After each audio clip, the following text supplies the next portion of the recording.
such a quaint collection Ms. Gray has acquired here. I believe it is her companion, Ms. Little, who collects. Phase 2 of Corinne's plan of patronage was well underway. Did she enjoy the highbrow attitudes of the wealthy art collective? No, but putting up with some evils is necessary for success. And so were donations. Corinne had spent months of effort planning this event. Tireless months, tireless planning. She had always been something of a lofty dreamer, and now she could act on those dreams. Thanks to Joey and his connection to that well-respected school Arlington, and thanks to his contact with the headmaster Shiver, Corinne made herself a deal with the academy. Arlington Preparatory Academy would hire an artist in residence for the benefit of their students, as long as the Ratliffs hosted the artist, and past would foot the bill.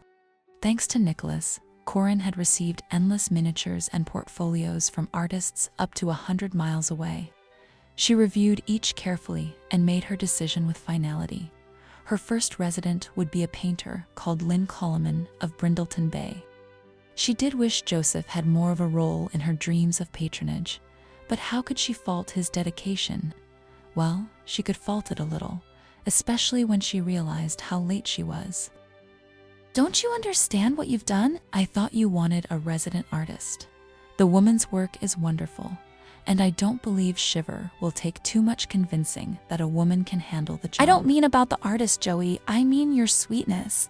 You're crawling into bed with those big green eyes of yours. I'm pregnant, but how will I manage? I have endless work that needs doing." Your will is stronger than anyone's. Gray's perch was bedecked in wintertime splendor. Phase 3 was less than a gala and more than a charity fete. It was a social bid, and either the attendees would accept or decline Corinne's offering. But my honored guests, you have waited long enough to meet the artist of the hour, who will teach your children how to meld chaos into creativity. Please join me in welcoming our first official artist in residence of the Arlington Academy, Mrs. Lynn Coleman. Thank you to the Patron Society for the introduction. I am Lynn Coleman, and I appreciate the welcome. And just as Corinne suspected, not everyone was pleased. But unlike Corinne's expectation, there was one who was pleased more than anyone.